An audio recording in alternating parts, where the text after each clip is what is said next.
दोस्तों स्वागत है आप सभी का आपके अपने YouTube channel SS study material पर। पॉलिटिकल साइंस का एक मोस्ट इम्पोर्टेंट क्वेश्चन कि लोक की प्राकृतिक विधि की अवधारणा क्या थी, व्यक्ति के अधिकारों को यह विधि कैसे सुरक्षा करती है और व्यक्ति के जो भी अधिकार होते हैं उसको यह जो प्राकृतिक विधि है वो कैसे सुरक्षा करती है। प्राकृतिक विधि वो विधि होता है जहाँ पर कोई भी सरकार या फिर राज्य नहीं होता और उसके बाद भी संसार चलता है, उसी को प्राकृतिक विधि कहा जाता है और उसी के आधार पर ये सारी चीज़ें चलती थी।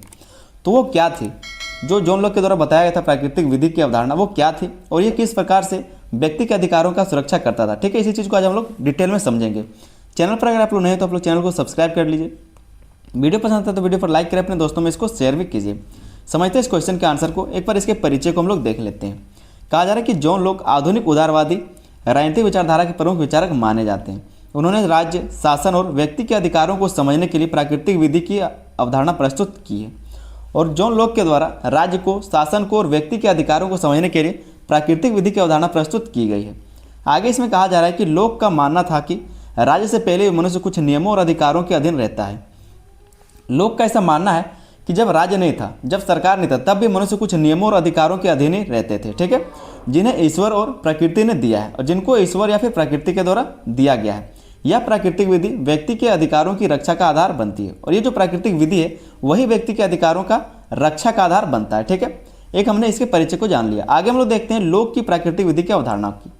लोक की प्राकृतिक विधि की अवधारणा क्या है, तो पहले हम लोग जान लेते हैं प्राकृतिक अवस्था का अर्थ को, कि प्राकृतिक अवस्था किसको कहेंगे, ताकि आप अच्छे से आगे चीज़ों को समझ सकें। इसके अलावा ये समझ लीजिए कि प्राकृतिक अवस्था होता क्या है। लोक के अनुसार प्राकृतिक अवस्था वह स्थिति है जब राज्य और सरकार अस्तित्व नहीं था, जब राज्य और सरकार का अस्तित्व नहीं था, उस स्थिति को प्राकृतिक अवस्था कहा जाता है। इस अवस्था में सभी व्यक्ति स्वतंत्र और समान थे तथा अपने जीवन का संचालन स्वयं करते थे। और ये जो स्थिति था, ये जो अवस्था था, उस टाइम में सभी जो व्यक्ति वो स्वतंत्र और समान थे और जीवन का संचालन वो खुद ही करते थे। वहाँ पर कोई भी सरकार या फिर कोई भी कानून नहीं था। यह अवस्था अराजक नहीं थी। ये जो अवस्था थी खुद से चलाने वाला, ये कोई अराजक नहीं था बल्कि नैतिक नियमों से संचालित थी, नैतिक नियमों से संचालित थी। जैसे हम लोग एक उदाहरण से समझ सकते हैं, जैसे हम लोग कहते हैं किसी को गाली नहीं देना चाहिए, कोई भी सामान किसी का चोरी नहीं करना चाहिए, ठीक है, किसी को मारना नहीं चाहिए, किसी से लड़ाई नहीं करना चाहिए। ये सब क्या है, तो नैतिक नियम है जो हमें बचपन से हमारे घर वाले सिखाते हैं, माँ बाप सिखाते हैं, या फिर हमें जब बुद्धि होता है तब हम लोग सीख लेते हैं, या फिर भगवान के द्वारा ये सब पहले से दिया गया है। तो इसी को नैतिक नियम कहा जाता है। आगे हम लोग देखेंगे प्राकृतिक विधि की परिभाषा को। हमने अर्थ को समझ लिया, आगे हम लोग प्राकृतिक विधि की परिभाषा को देखते हैं। कहा जा रहा है कि प्राकृतिक विधि वह नियम है जो मानव बुद्धि द्वारा जाना जा सकता है, जो मानव बुद्धि के द्वारा जाना जा सकता है और ईश्वर द्वारा स्थापित है, और ईश्वर के द्वारा वो स्थापित है। ये क्या है, तो प्राकृतिक विधि की परिभाषा है। यह विधि बताती है कि कोई भी व्यक्ति दूसरे के जीवन, स्वतंत्रता और संपत्ति को नुकसान नहीं पहुंचाए। ये जो विधि है प्राकृतिक विधि, ये यह बताता है कि जो व्यक्ति है वो दूसरे के जीवन को, उसकी स्वतंत्रता को, उसकी संपत्ति को नुकसान ना पहुंचाए। इस प्रकार यह नैतिक और सार्वभौमिक कानून है, और इस प्रकार यह एक नैतिक भी कानून है और सार्वभौमिक है, मतलब सभी पर यह लागू होता है। ठीक है, सार्वभौमिक कानून है। और ये जो जहाँ पर कोई राज्य नहीं है, कोई सरकार नहीं है और फिर भी समाज चल रहा है, तो इसी को प्राकृतिक नियम, प्राकृतिक विधि कहते हैं। ठीक है, प्राकृतिक विधि कहते हैं। आगे तीसरे पॉइंट में लिखा है बुद्धि पर आधारित विधि। इसको बुद्धि पर आधारित विधि भी कहा जा सकता है। लोक के अनुसार प्राकृतिक विधि को समझने के लिए किसी राजा या फिर सरकार की आवश्यकता नहीं होती है। प्राकृतिक विधि को समझने के लिए कोई भी राजा या फिर सरकार का जरूरत नहीं है। ठीक है, मनुष्य की बुद्धि उसे यह सिखाती है कि क्या सही है और क्या गलत। ये हमें कानून नहीं सिखाता बल्कि मनुष्य का बुद्धि यह सिखाता है। कानून तो सिर्फ डराने के लिए और गलती करने के बाद उसको सजा देने के लिए, लेकिन सीखने का जो काम है वो क्या है, तो मनुष्य खुद करता है, उसका बुद्धि करता है कि हमें क्या करना चाहिए और क्या नहीं करना चाहिए। इसीलिए कहा जा रहा है कि बुद्धि पर आधारित विधि है ये। लोक के अनुसार प्राकृतिक विधि को समझने के लिए किसी राजा या फिर सरकार की आवश्यकता नहीं है। मनुष्य की बुद्धि उसे यह सिखाती है कि क्या सही है और क्या गलत है। इसलिए हर व्यक्ति प्राकृतिक विधि का पालन करने के लिए बाध्य है और इसीलिए सारा जो व्यक्ति है, सभी व्यक्तियों को प्राकृतिक विधि का पालन करना पड़ता है।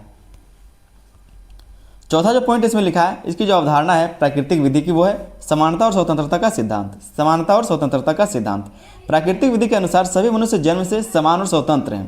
प्राकृतिक विधि के अनुसार क्या कहा जा रहा है कि सभी जो मनुष्य हैं वो जन्म से ही समान और स्वतंत्र हैं। कोई भी व्यक्ति जन्म से किसी दूसरे का दास नहीं है। कोई भी व्यक्ति जन्म से किसी दूसरे का दास नहीं है। यह विचार निरंकुश शासन के विरोध में एक मजबूत तर्क प्रस्तुत करता है। जहाँ पर निरंकुश शासन है वहाँ पर ये सारे जो बात लिखा हुआ है वो इसके विरोध में मजबूत तर्क प्रस्तुत करता है कि सारा जो व्यक्ति है वो जन्म से ही स्वतंत्र होता है, वो किसी का गुलाम नहीं होता। ठीक है, और सभी लोग बराबर होते हैं। कोई भी अमीर गरीब नहीं आता, पैदा जब होता है तो कोई भी अमीर गरीब नहीं होता, कोई भी ऊंच नीच नहीं होता, सारा समान लोग होते हैं, सभी स्वतंत्र होते हैं, कोई किसी का दास नहीं होता। ठीक है, तो हमने इसकी अवधारणा को समझ लिया, प्राकृतिक विधि की अवधारणा को समझा। आगे हम लोग प्राकृतिक विधि की कैसे प्राकृतिक विधि व्यक्तियों के अधिकारों की सुरक्षा करता है उसके बारे में हम लोग जानेंगे। तो जीवन के अधिकार की सुरक्षा, जीवन के अधिकार की सुरक्षा कैसी होती है उसको समझते हैं। प्राकृतिक विधि के अनुसार हर व्यक्ति को अपने जीवन की रक्षा का अधिकार है। प्राकृतिक विधि के अनुसार हर व्यक्ति को अपने जीवन की रक्षा का अधिकार दिया गया है। कोई व्यक्ति बिना कारण किसी के जीवन को समाप्त नहीं कर सकता और कोई व्यक्ति बिना कारण के किसी भी व्यक्ति के जीवन को समाप्त नहीं कर सकता। यदि कोई व्यक्ति जीवन के अधिकार का उल्लंघन करता है, और जीवन का अधिकार क्या है, तो ये चीज़ें हैं। ठीक है, अगर इसका कोई उल्लंघन करता है तो वह प्राकृतिक विधि का विरोध करता है, तो वह प्राकृतिक विधि का विरोध करता है। जो भी प्रकृति के द्वारा सिखाया गया है, जो भी प्रकृति का नियम है, उस प्राकृतिक विधि का वो विरोध करता है अगर कोई इस सारे नियम को तोड़ता है तो। दूसरा जो इसमें पॉइंट लिखा हुआ है, स्वतंत्रता के अधिकार की रक्षा। स्वतंत्रता के अधिकार की रक्षा। प्राकृतिक अवस्था में व्यक्ति पूर्णतः स्वतंत्र होता है। प्राकृतिक अवस्था में व्यक्ति जो पूर्णतः स्वतंत्र होता है, क्योंकि वहाँ पर कोई भी कानून नहीं है, कोई भी वहाँ पर राज्य नहीं है, और जहाँ पर राज्य नहीं वहाँ पर कोई कानून कैसे हो सकता है? बिना राज्य के कोई कानून कहाँ पर लागू कर सकता है?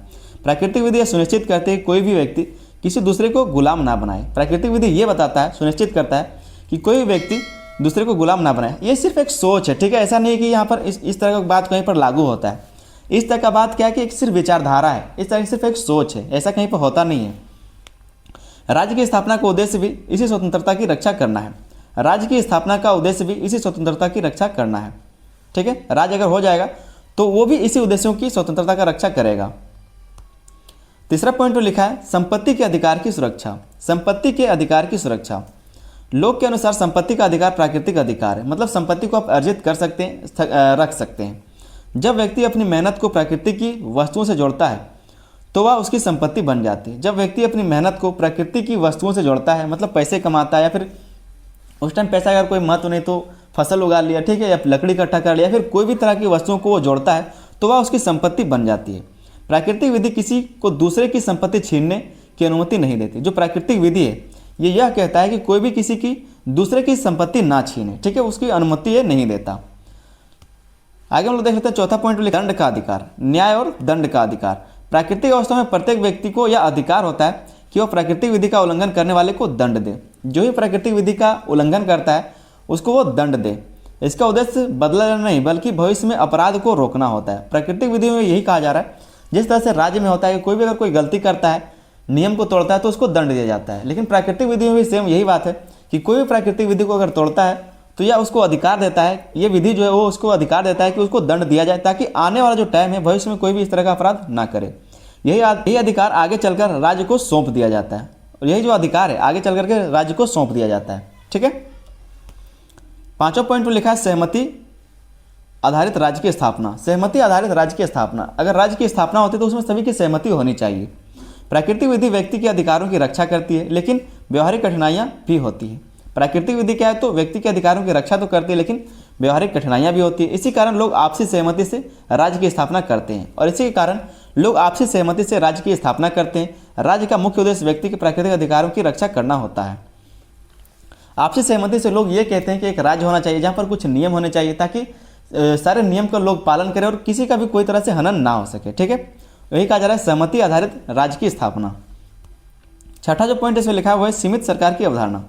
सीमित सरकार की अवधारणा। लोक के अनुसार सरकार को वही कार्य करना चाहिए जो प्राकृतिक विधि के अनुरूप हो, जो प्राकृतिक विधि के अनुरूप हो। यदि सरकार जीवन, स्वतंत्रता और संपत्ति का उल्लंघन करती है तो जनता को उसे हटाने का अधिकार है। अगर सरकार भी किसी के जीवन का, स्वतंत्रता का या फिर संपत्ति का उल्लंघन करता है तो जनता को उसे हटाने का अधिकार है। इस प्रकार प्राकृतिक विधि तानाशाही को रोकती है, और ये जो प्राकृतिक विधि है वो तानाशाही को रोकती है। तो यहाँ तक हमने ये समझ लिया कि प्राकृतिक विधि की अवधारणा क्या होती है और प्राकृतिक विधि किस तरह से मनुष्यों के अधिकारों की सुरक्षा करता है। आगे हम लोग देख लेते हैं इसकी आलोचना को। इस विधि की आलोचना को हम लोग समझ लेते हैं। इसमें कहा जा रहा है कि प्राकृतिक विधि की अवधारणा कुछ हद तक आदर्शवादी मानी जाती है। कुछ हद तक क्या है, तो आदर्शवादी मानी जाती है। ये जो विधि है प्राकृतिक विधि आदर्शवादी मानी जाती है। और आदर्शवादी का मतलब क्या होता है, जो एक विचार होता है, जो सिर्फ एक सोच पर चलता है। अगर इसको जमीन पर लागू कर दिया जाएगा, इसको जमीन पर लागू कर दिया जाए, समाज पर लागू कर दिया जाए तो ये अच्छे से नहीं चल पाएगा, इसलिए इसको आदर्शवादी कहा जाएगा। दो चीज़ें होती है, एक होती है आदर्शवादी, एक होता है व्यवहारिक। तो जो व्यवहारिक चीज़ होता है उसको समाज पर लागू कर दीजिए तभी वो चलेगा, लेकिन जो आदर्शवादी बात है वो सिर्फ विचार पर होता है, सिर्फ कल्पना किया जा सकता है। ठीक है, कल्पनाओं के आधार पर जो चीज़ें होती है उसी को आदर्शवादी कहा जाता है। दूसरा पॉइंट जो दूसरा आलोचना इसका इसमें यह कहा जा रहा है कि यह मान लेना कि सभी लोग बुद्धि से नैतिक नियमों का पालन करेंगे व्यवहारिक नहीं है। क्या ये सही बात है? सभी लोग जिस तरह से अगर इस तरह से लोग पालन करते, प्राकृतिक नियमों का पालन करते, तो क्यों चोरी होता, क्यों मर्डर होता, क्यों बलात्कार होते, ये सारी चीज़ें नहीं होते। ठीक है, इसलिए कहा जा रहा है कि यह मान लेना कि सभी लोग बुद्धि से नैतिक नियमों का पालन करेंगे ये व्यवहारिक नहीं है। तीसरा जो इसका आलोचना है वो है फिर भी व्यक्ति के अधिकारों की रक्षा में इसकी भूमिका अत्यंत महत्वपूर्ण है। फिर भी व्यक्ति के अधिकारों की रक्षा में इसकी भूमिका अत्यंत महत्वपूर्ण है, क्योंकि सारे लोग चोरी नहीं करते, सारे लोग मर्डर नहीं करते, सारे लोग छीना छोरी नहीं करते, ठीक है, मारपीट नहीं करते, गाली गलौज नहीं करते। इसलिए कहा जा रहा है कि फिर भी व्यक्ति के अधिकारों की रक्षा के लिए ये जो प्राकृतिक विधि है, जो प्राकृतिक नियम है, वो अत्यंत महत्वपूर्ण मायने रखता है। ठीक है, आगे एक छोटा सा निष्कर्ष को हम लोग देख लेंगे। कहा जा रहा है कि जोन लोग की प्राकृतिक विधि की अवधारणा व्यक्ति की स्वतंत्रता और अधिकारों की मजबूत रक्षा करती है। यह सिद्धांत स्पष्ट करता है कि राज्य व्यक्ति के लिए है, ना कि व्यक्ति राज्य के लिए।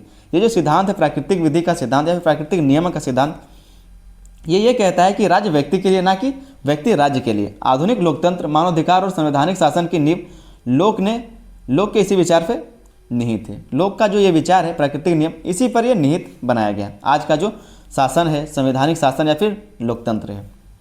तो उम्मीद करते क्वेश्चन का आंसर आपको समझ में आ गया होगा। बात इसमें यह था कि जो भी प्राकृतिक नियम है, जो भी भगवान के द्वारा बनाया गया या फिर जो भी प्रकृति ने बनाया या फिर जो हमने खुद बनाया, मनुष्यों के बुद्धि ने बनाया कि किसी को गाली नहीं देना चाहिए, जो भी नैतिक सदाचार है वो करना चाहिए। तो इस आधार पर भी पहले के ज़माने में या फिर पहले क्या तो प्राकृतिक नियम के आधार पर भी समाज चलता था, बिना राज्य के, बिना कानून के, बिना नियम के। उसी के बारे में यहाँ पर लिखा हुआ था। उम्मीद करते क्वेश्चन का आंसर आपको समझ में आ गया होगा। चैनल पर नए तो आप लोग चैनल को सब्सक्राइब कर सकते हैं। वीडियो अच्छा लगा तो वीडियो पर लाइक करके अपने दोस्तों में इसको शेयर भी कर दीजिए। एक महामैराथन वीडियो हम लाने वाले, तो वो आप लोग जरूर से जरूर देख के जाइएगा, अपने दोस्तों में उसको शेयर कीजिएगा। ठीक है, अगले वीडियो में, तब तक के लिए धन्यवाद। जय हिंद।